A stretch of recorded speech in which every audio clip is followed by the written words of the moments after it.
Let's get it.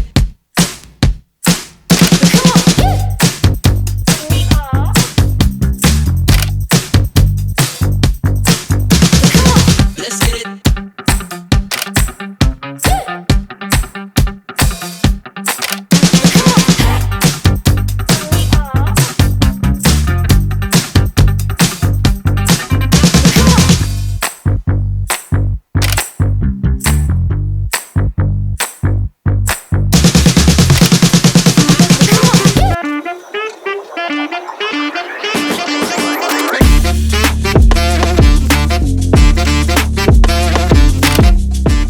Dunque ragazzi, siamo arrivati al termine di questo breve backstage che ti ho portato nel video di oggi. È un video un po' particolare perché ho fatto alcuni scatti anche utilizzando, come hai visto, un 55 mm della 7 Artisan per fotocamere APS-C, in questo caso per fotocamere della Sony.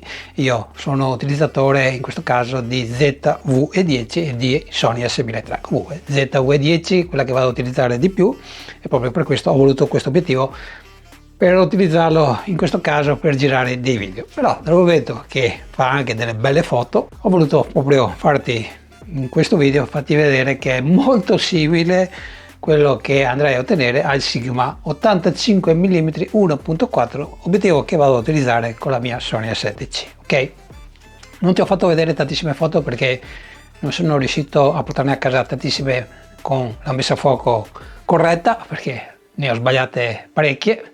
E adesso ci arriviamo perché voglio ricordare che è un obiettivo manuale, ok? Quindi devi mettere la messa a fuoco ovviamente guardando attraverso il mirino, se ce l'hai. Nel mio caso non ce l'avevo e questo è un handicap quando andiamo a utilizzare proprio un obiettivo manuale o sul display come ho fatto io.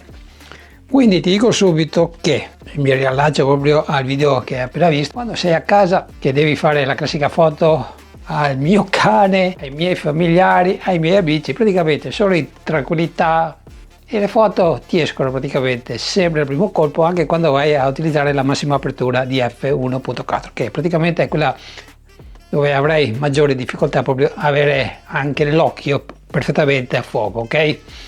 E quindi devi prestare molta attenzione. Il modello, il tuo amico, tua moglie deve praticamente stare immobile quando vai a scattare con questa apertura, ok? Quando andiamo a scattare a f4, f5.6 comincia a essere decisamente più semplice, praticamente come quando vai a utilizzare il tuo smartphone. Però se ti sei preso questo obiettivo è proprio perché lo vuoi utilizzare proprio per avere un bel bokeh, ok ragazzi? È lo scavo che ti ho fatto vedere in questo video, a farti vedere che è molto simile proprio alle prestazioni che hai con il Sigma, non solamente per quanto riguarda lo sfocato, ma anche per quanto riguarda i colori, un po' meno saturi, e a me mi piace questa cosa qua, e soprattutto la nitidezza, ok? È già valida a partire da f1.4. Ovviamente non ti sto a dire che se vai a scattare già f4 praticamente anche l'angolino più alto, più estremo della tua foto praticamente è nitido, ok ragazzi? Quindi per la fotografia di ritratto f1.4 viso della modella è nitido, questo te lo posso garantire, però deve essere fuoco. Io ho avuto difficoltà proprio perché non avendo un mirino elettronico, affidandomi proprio al display della ZV-10, che tra l'altro non è neppure molto luminoso, perché quando la giornata è soleggiata, come nel caso del video di oggi, praticamente attivando anche il peaking e in alcune situazioni utilizzavo anche lo zoom, quello che ti aiuta proprio a mettere a fuoco meglio, praticamente non ero a mio agio e qualche foto, anzi più di qualche, l'ho portata a casa sfocato. Me ne sono accorto ovviamente una volta che le avevo caricate sull'agio. Però se siamo in tranquillità, magari dicevo anche la modella di stare immobile, le foto le portiamo a casa, ok? Lo considero più un obiettivo non per uso professionale, dove ovviamente devi avere le foto, però in tranquillità fare le foto ai nostri amici, ai familiari è un obiettivo che ti vado a consigliare, anche perché costa meno di 150 euro, un obiettivo molto portatile. Non dico che sia leggero perché è abbastanza pesantino, però d'altronde ragazzi qui c'è un barilotto in metallo e all'interno c'è vetro, ok? E questa è una bella cosa. Comunque meno di 150 euro, ti lascio il link in descrizione. Tra l'altro, anche se non l'ho utilizzato moltissimo, avevo utilizzato proprio questo filtro VND, sempre della 7 Artisan.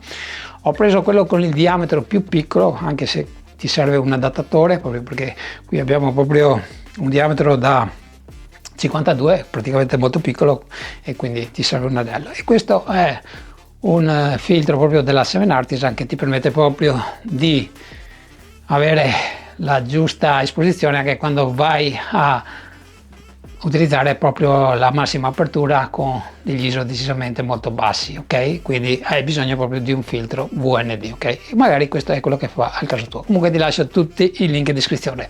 E come al solito, ragazzi, se avete domande, se vi posso aiutare, vi aspetto qui sotto nei commenti. Molto probabilmente, non ve lo garantisco, porterò altre foto, altri video che vado a utilizzare questo obiettivo, ma molto probabilmente lo faremo in autunno. Nel frattempo abbiamo tutta l'estate, quindi seguitemi, iscrivetevi al canale e ci diamo appuntamento alla prossima settimana. Ciao e grazie.